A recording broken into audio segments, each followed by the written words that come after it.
Buenos días, audiencia. Estamos en el café con el IDEN para hablar sobre el muy controversial tema del conflicto entre los Estados Unidos y los BRICS, aquí en el contexto de la guerra con Irán, y cómo esto afecta a la sociedad panameña.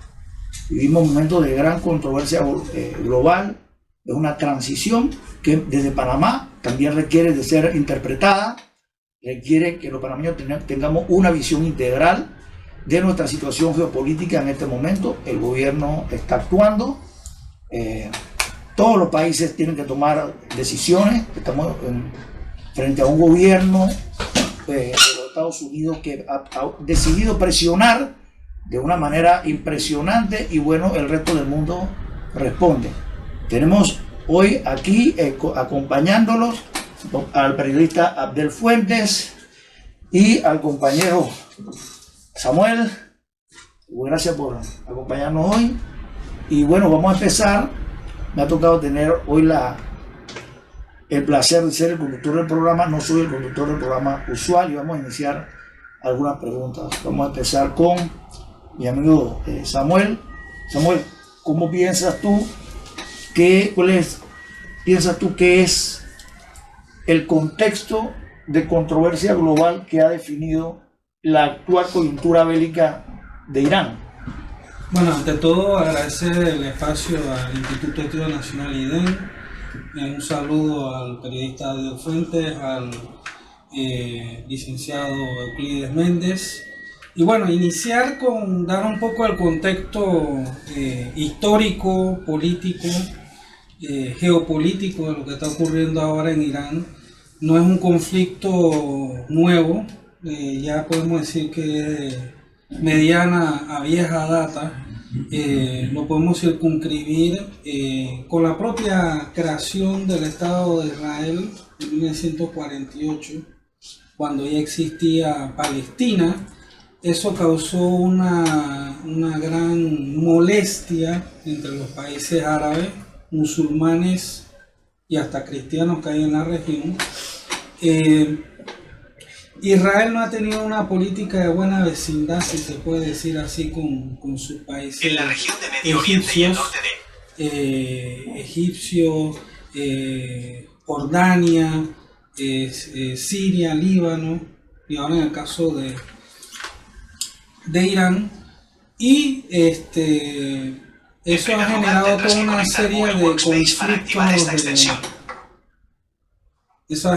serie de conflictos con los países vecinos, exacerbados porque de una forma u otra la política interna y externa del Estado de Israel se ha conservatizado cada vez más en posiciones religiosas. Y el caso de la ideología que alimenta el Estado de Israel, que es el sionismo, que viene del siglo XIX en Europa con la idea de crear un hogar nacional para el pueblo judío.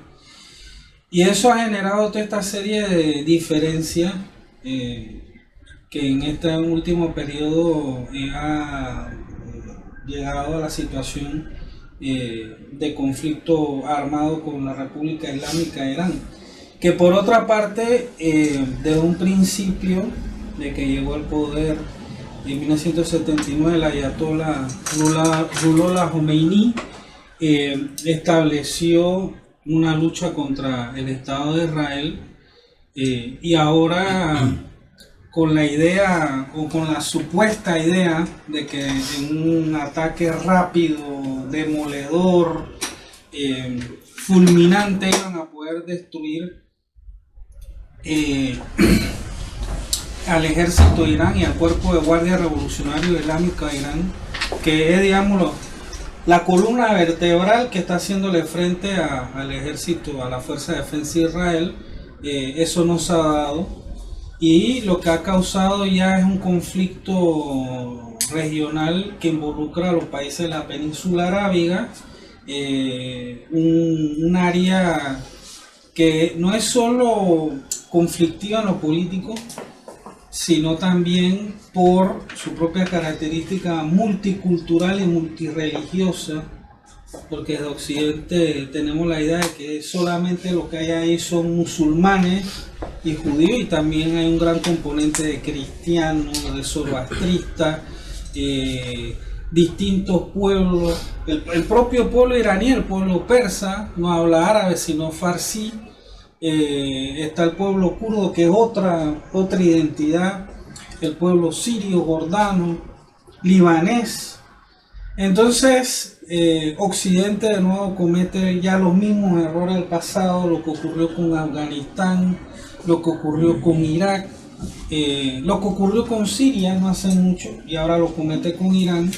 Y bueno, tenemos un conflicto ya en una zona conflictiva de por sí, y que esperemos no devenga en una tercera guerra mundial. Bueno, es importante, para pasar acá con Adel, es importante señalar que son dos actores los que han entrado en actividad bélica con Israel.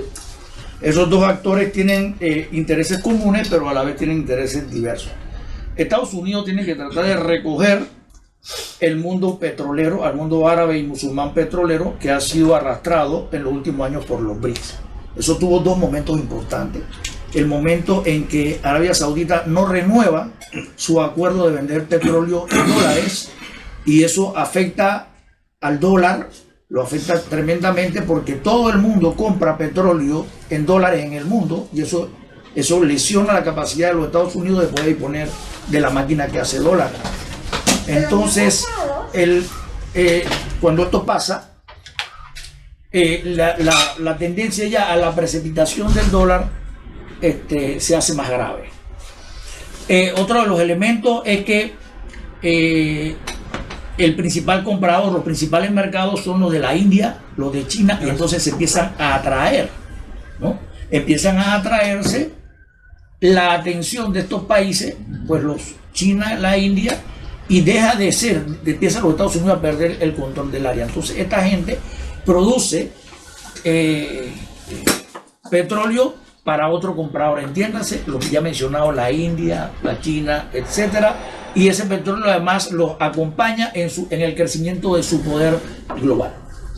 Visto esto, los Estados Unidos tratan de impedir de que el mundo árabe petrolero termine bajo el control, la hegemonía de China y de los BRICS, ¿no? Acuérdense que el mercado asiático es el que más está creciendo. En el caso de Israel, Israel interviene porque sabe que Irán se está haciendo fuerte, sabe que tiene enemigos y ve en peligro su propia subsistencia como potencia global. Entonces ese es el contexto que hace que los Estados Unidos al final decida acompañar a Israel en el contexto de su conflicto con China hacia una guerra con Irán para impedir que toda el área caiga en manos de China. Entonces, Abdel, tenemos una guerra en que prácticamente no podemos confiar en la información, y a nosotros nos interesaría que tú ampliaras un poco, tú eres un experto en comunicación, nos ampliaras un poco de cómo se presenta la comunicación a nosotros los receptores en tiempos de guerra, qué elementos la condicionan, y bueno, eso en general y en particular, pues en este caso de este escenario bélico en particular. Bueno, importante mencionar de partida, antes de desarrollar la respuesta a tu pregunta, primero plantear el sesgo de imagen que los medios presentan sobre los ataques que Israel, porque hay que decir que Israel y Estados Unidos, porque Israel es quien comanda esta guerra, Israel es quien arrastra a Donald Trump y a Washington a esta guerra, pese a las advertencias de analistas de inteligencia militar norteamericana y de otros países de que un conflicto prolongado no le convendría a Estados Unidos y pasaría lo que está pasando precisamente en este momento, como bien lo menciona el profesor Samuel.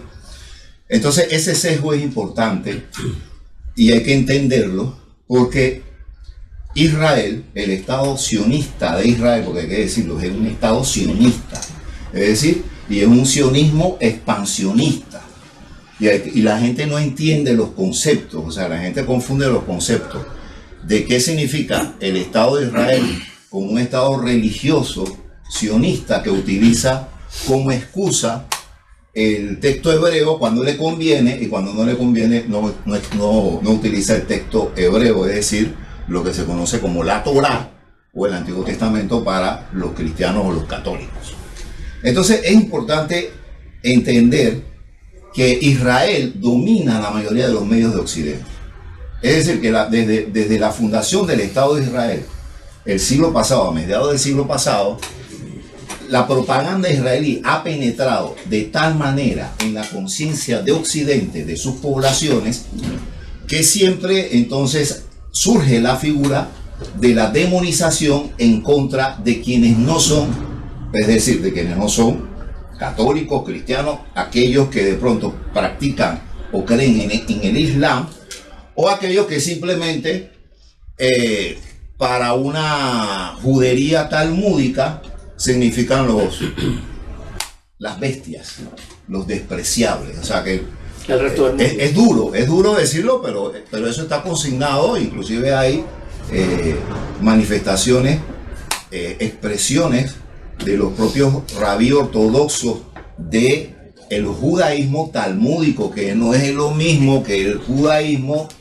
diría yo, hebraico, o que responde a la Torá, o que cree en la Torá como fuente inspiracional precisamente de su pensamiento religioso, conservador y cultural, de esa relación de ese Israel antiguo en el Antiguo Testamento, y la salida de Egipto, según la narración bíblica, por el líder Moisés, designado por Dios. Entonces esos elementos son importantes entenderlos, porque toda la propaganda, y hay que entender también el concepto propaganda.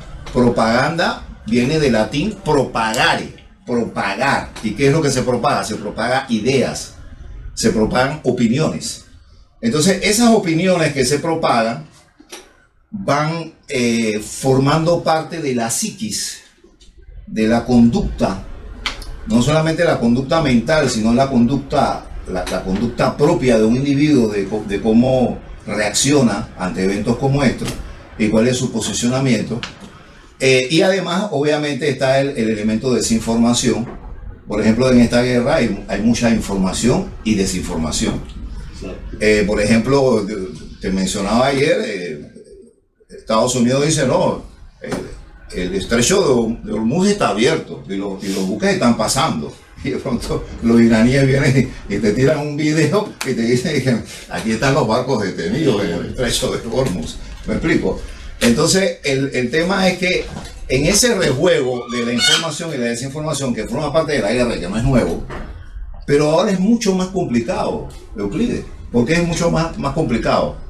Porque ahora tenemos las redes. Es decir, tenemos una diversidad de plataformas web, que no solamente son las redes sociales, a través de las cuales las personas que antes eran destinatarios pasivos, ahora son destinatarios activos.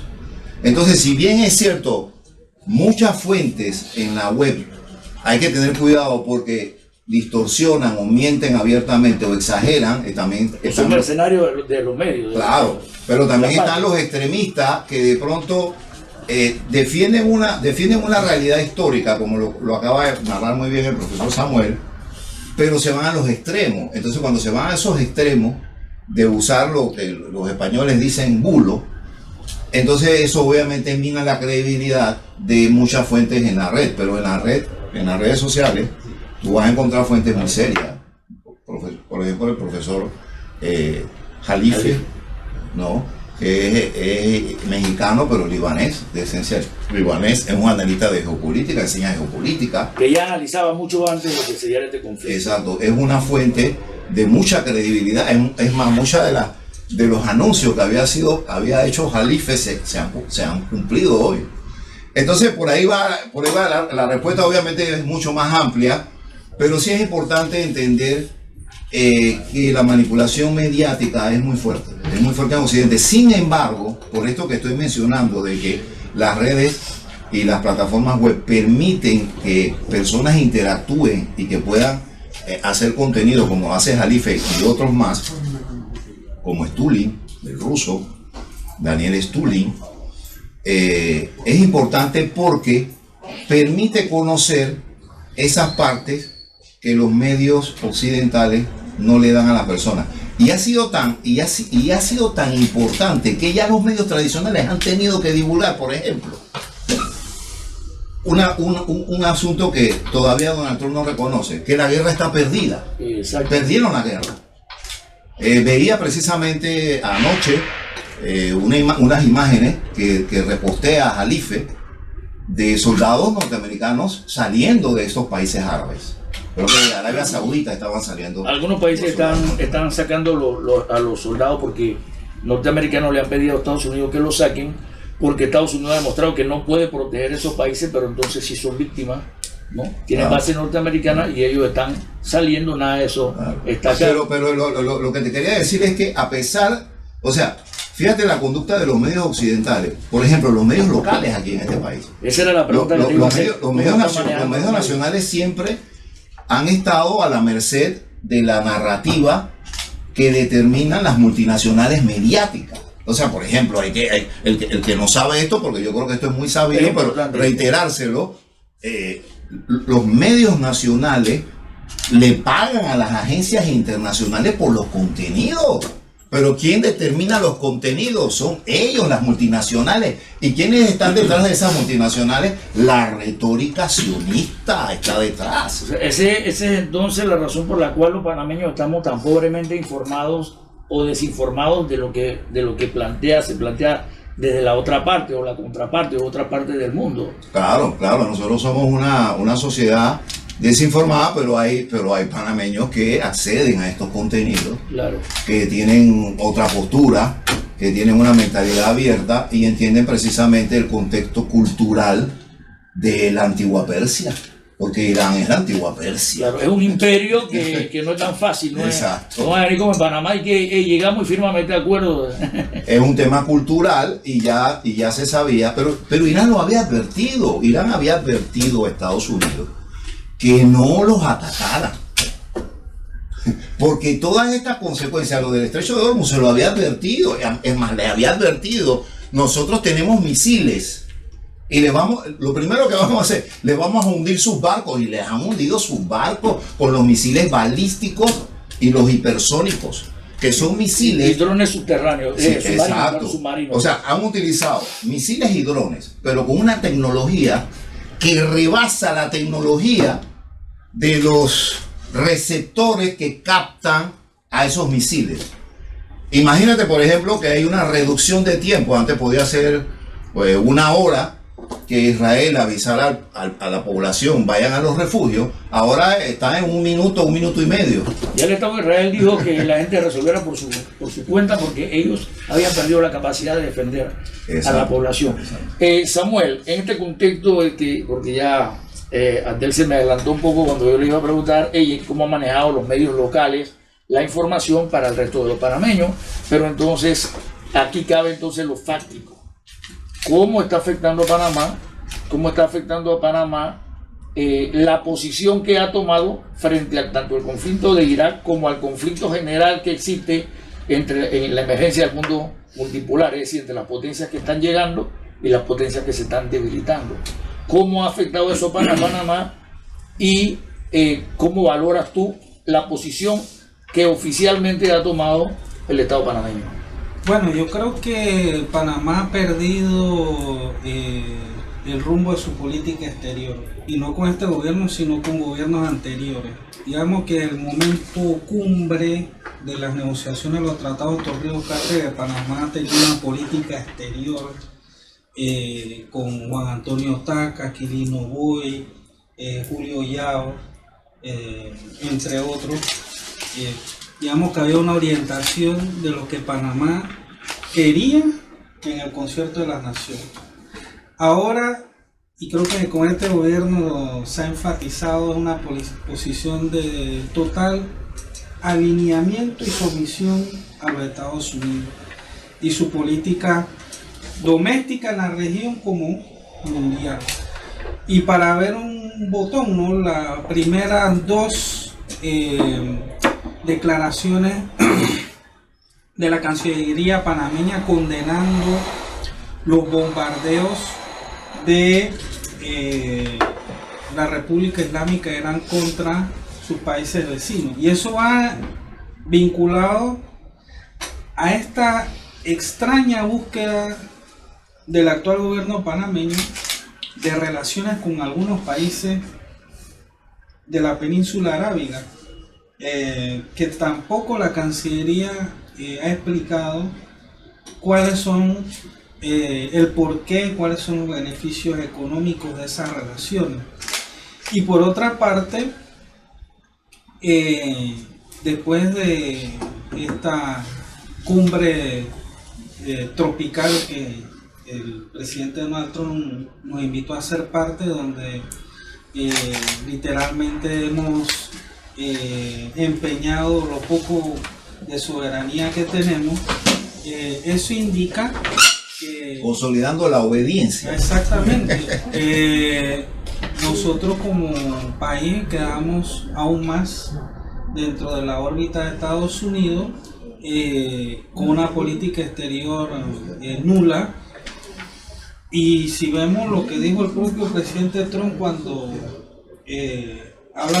menciona a Panamá, e insiste en el mismo argumento de que el presidente que no nombra nosotros compramos el canal por $1 y que él no puede dormir por este negocio. Va vinculado también a China, por supuesto, con el asunto de los puertos. Sabemos la presión que hizo el gobierno de Estados Unidos para que esas concesiones, la empresa CK Hutchison las perdiera. Y también va alimentado por lo que dice acá el profesor Abdel Fuente, de toda esta matriz mediática que han creado alrededor de que la presencia maligna del Partido Comunista de China, que los chinos solamente hacen negocios para su beneficio, también esta medida hasta ridícula en algún sentido de quitar visas a personas que ya no tienen visas y que no las han pedido renovar. Y por otra parte, por supuesto, y lo vemos con suma atención, el desfile de algunos analistas de política internacional que nos hacemos la pregunta de dónde salieron, que han desfilado en los medios, inclusive algunos de nacionalidad judía, por lo que vemos por los nombres, haciendo análisis de política internacional y de geopolítica, pero siempre favoreciendo lo que hace el Estado de Israel como el país agredido frente al país agresor que es Irán.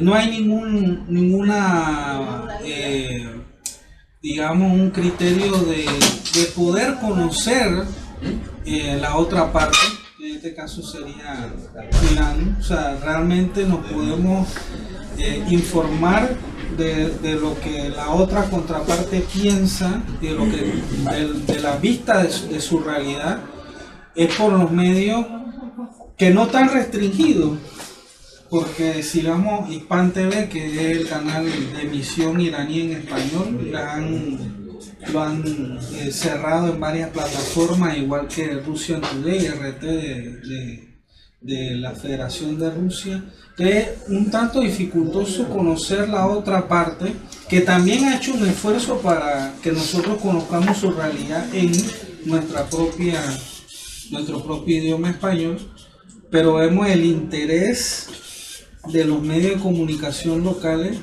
de que solo conozcamos la parte israelí. Inclusive el embajador de Israel, cada vez que ocurre esto, va saltando de un medio a otro medio hablando. Hay facilidad de puerta. O sea, claro, nosotros no tenemos relaciones diplomáticas con Irán, pero mínimamente se pudiera buscar a alguien, hasta otro país, que pudiera hablar de cómo piensa Irán. Entonces, para redondear la idea, creo que nuestra relación histórica con los Estados Unidos, pero también con Israel, y y la defensa del sionismo por parte de muchas personas aquí, de forma racional o irracional. Y creo que con esto lo haría más gráfico. Lo que ha hecho la comunidad apostólica osana de izar una bandera de Estados Unidos y una del Estado de Israel junto a la de Panamá, diciendo que es como una relación histórica, una relación divina, y pareciera que este evangelismo político neopentecostal es más judío que los propios judíos. Así mismo es. Bueno, creo que Abdel ha dejado muy claro aquí, y también el profesor historiador Samuel Prado, que en Panamá hace falta información objetiva y en ello hay intereses. A mí me parece que, recuerdo una anécdota también como historiador, recuerdo que Colombia le firma el Tratado Mayarino-Bigland a Estados Unidos justo en el momento que Estados Unidos se está quedando con la mitad de México. Es decir, es una miopía histórica, no está percibiendo los acontecimientos globales y no lo está interpretando. Bueno, ahora resulta que los aliados de los Estados Unidos, que Estados Unidos crea formalmente, le da a familias petroleras del Próximo Oriente, le crea estados, Qatar, Emiratos Árabes, todos esos pequeños microestados, Omán, se encuentran atacados ahora por los enemigos de los Estados Unidos porque ellos tienen bases allí, y de repente resulta que Estados Unidos se había comprometido a protegerlo, ahora no lo puede proteger, ¿no? Entonces, ahora esos mismos países le están pidiendo a los Estados Unidos saquen su base de aquí. Tú ves que Estados Unidos está en un proceso de alejarse, ¿no? Alejar sus posesiones. En algunos casos ha entrado, claro, con lo que es Marina, etcétera, pero se aleja por la petición de esos aliados que han salido muy insatisfechos de ese matrimonio. Bueno, Panamá debería haber lo mismo. Primero, Panamá está condicionado jurídicamente a no poder entrar en este tipo de alianzas militares, etcétera, porque Panamá es un país neutralizado por el Tratado de Neutralidad. Pero además está comprando, Panamá no, partamos de otro hecho, Panamá no tiene enemigos. La mayoría de los países de América Latina no lo tienen. América Latina es una región relativamente pacífica en relación a otra parte del mundo. Sin embargo, Panamá está comprando la guerra planeada, la que ha planeado ahora con Irán y la que está planeando con China, la está comprando y nos hace vulnerable. Yo creo que eso lo sabemos todos, pero lo quiero solamente recordar. Nos está haciendo vulnerable ante los enemigos de los Estados Unidos, que tienen misiles hipersónicos, que han demostrado que pueden romper los escudos de los Estados Unidos cuando Estados Unidos tiene la decencia de poner lo que en la mayoría de los casos no se lo pone ni a sus aliados. Entonces Panamá debería reevaluar muy bien, ser equilibrado a la hora de jugar. Por eso te tomo la palabra, se la tomo a ambos porque antes lo mencionaron. Panamá debería evaluar muy bien cuáles son sus intereses. Y bueno, ya para una cosa antes que se me vaya la idea. Es un conflicto regional porque involucra a los países de la península arábiga, pero también está involucrando a Líbano, porque Hezbollah, que es una organización afín a Irán, está interviniendo. Y no solo eso, ya parece que hay sonando por ahí la posibilidad de que Israel quiera meterse con Turquía. Exacto. Y el presidente de Turquía fue enfático, que diga al Estado de Israel si tiene una bomba nuclear, y dos, yo como presidente de Turquía voy a defender a mis ciudadanos de cualquier ataque de Israel. Y Irán, Turquía, que ha tratado de ser un mediador en este conflicto, siendo una potencia regional, pero con la condición distinta a Irán, que es parte de la OTAN, y que eso va a implicar ya otra situación, que es lo que ya se está viviendo con Ucrania, del involucramiento de un país que es bisagra entre Europa, Oriente, Occidente y Oriente. Está el único país que está en tres continentes. Exactamente, entonces eso también llama a la preocupación de esta política, como bien dijo el profesor Abdel Fuentes, de que va a ser una política guerrerista y el inicio de un periodo de guerra del Estado sionista de Israel en la región. Porque está pensando en el gran Israel y eso implica todavía muchas guerras más, ¿no? Abdel, ¿Qué piensa sobre la posición que ha tomado el gobierno de Panamá, su política mediática? Ya la comentaste, pero... Y más allá. Yo creo que Panamá ha sido irresponsable y que aquí no se maneja una política exterior seria y clara. Y lo demás cae de su peso, ¿no? Cae de su peso. Porque, por ejemplo, uno de los primeros comunicados del Ministerio de Relaciones Exteriores condenaba los ataques de Irán sin decir que Irán reacciona en defensa, que es su defensa, su legítima defensa, reconocida en el derecho internacional. Claro. O sea, es desastroso es desastroso por más que sabemos que responde que él es yes man y que no es el único gobierno que ha sido yes man, porque hasta los PRD han sido yes man de Estados Unidos.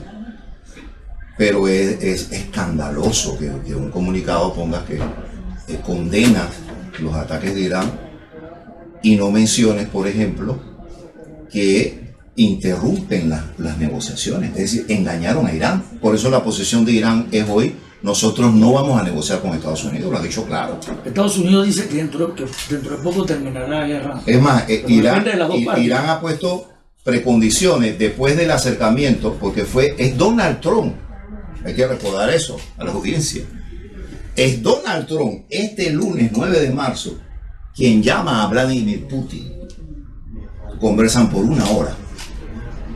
Entonces ya hay un movimiento de Estados Unidos pidiendo, como dicen popularmente, cacao, ¿no? Porque llama a Putin. Pero fíjate cómo se voltea esto, ¿no? Eso es lo interesante de lo que está ocurriendo ahora en función de lo que es la geopolítica. Cómo se voltea todo, inclusive los discursos, que muchas veces los discursos en la realidad son dos cosas. Diferentes totalmente. Un asunto es el discurso y otro es lo que está ocurriendo. Entonces, Estados Unidos llama a Rusia, decía Jalife, o decía Alfredo Jalife, no Abdel Fuentes, hace 2 días. Bueno, ¿qué más pues? Totalmente, Ucrania es de Rusia, y ahora quién va a manejar Irán, China y Rusia. O sea, fíjate cómo se voltea todo, ¿no? Claro, claro. Pero terminando con el tema de la Cancillería, entonces interrumpes la mesa de negociaciones. Es más, ya lo habían planeado, ya lo tenían planeado. Pero ¿quién insistió sobre eso? Que había desinformación. Cuando Donald Trump decía: nosotros preferimos seguir negociando con Irán, los medios israelíes y los medios occidentales que se hacen resonantes de la propaganda sionista decían que era un hecho el ataque contra Irán, cuando Donald Trump todavía decía: vamos a esperar, vamos a negociar. Es menos que tenía gente hablándole claro. en los oídos, todos los oídos, gente muy diferente. Acuérdate que los asesores está el sionismo ahí, ¿no? Exactamente. Entonces, bueno, y lo que dice Jalife, no solamente lo dice Jalife, tú lo ves, tú analizas los diferentes reportes, fuentes serias, propios políticos y activistas norteamericanos, ex militares norteamericanos, servidores de inteligencia militar en la ONU y en Estados Unidos. Esas son las fuentes seguras. Claro. No, y si lo hace desde un punto de vista cuantitativo, prácticamente el 90% del conjunto de expertos, etcétera, que se pronuncian al respecto, tú lo ves y te das cuenta que no están con la verdad. Claro, entonces el punto acá es que viene la negociación y Irán tira como 10 o 11 puntos. Dice: 1, eso tiene que ir al Congreso norteamericano, que quede plasmado en el Congreso norteamericano para que no haya una alteración. Pero es que, bueno, Estados Unidos, China y Rusia han vivido lo que está viviendo Irán. Que Irán, bueno, es lo que le pasó a Libia, ¿no? Le hizo Libia, se desarmó Libia, ¿y qué ocurrió después con Libia? Claro, la atacaron. Ser imprudente, hice solamente con la palabra del Ejecutivo. Entonces hay una serie de precondiciones que Irán está poniendo, una precondición fuerte. No hay más bases militares estadounidenses en el Golfo Pérsico. Claro. Se acabaron, se van todos, no queremos a ninguno aquí. Como es lógico en este tipo de casos. como es lógico, por ejemplo, como Rusia buscó su acuerdo, aquí no quiero base cerca, en el caso de Ucrania, Exacto, de exacto. una potencia, Exacto. porque con ese triunfo, Irán, aún en la derrota, se estaría declarando para todo el que ve una potencia, ¿no? No, y la reacción de Rusia ha sido precisamente también en legítima defensa, porque eso es otra desinformación de los medios.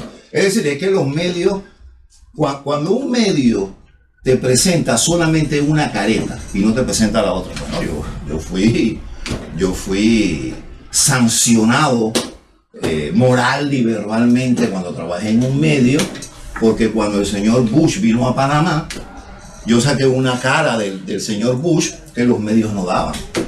Eso fue escandaloso, claro, obviamente. Y yo creo que casi además siempre ahí está el sionismo, ¿no? Entonces claro, hay que entender eso. O sea, Entonces, hay que entender que cuando los periodistas tenemos la beligerancia, la responsabilidad, porque es nuestra responsabilidad de dar a conocer hechos como están ocurriendo, aproximándonos a la verdad, entendiendo filosóficamente que la verdad absoluta es improbable, pero proximidades a la verdad objetiva de los hechos. Entonces uno tiene que ser claro e entender que te van a perseguir. Claro, claro. ¿No? Bueno, les agradezco, Samuel Prado, Abdel Fuentes, por su muy valiosa contribución con la cultura del pueblo panameño. Yo creo que nosotros estamos haciendo al revés, que es la misión de la universidad, del Instituto de Estudios Nacionales, mostrarle a la población lo que tal vez no le sea tan fácil ver a través de los medios oficiales, proveyendo al público panameño y extranjero de la visión que tenemos otros panameños, otras instituciones, etcétera, que no necesariamente tiene que ser la visión oficial del Estado panameño. Les agradezco su compañía el día de hoy. Gracias, Abdel. Gracias a ti, gracias a ti por invitarnos y gracias por esa permanente acción de análisis y denuncia en contexto del análisis y la investigación que hace el Instituto de Estudios Nacionales. Gracias. Seguiremos con la tarea.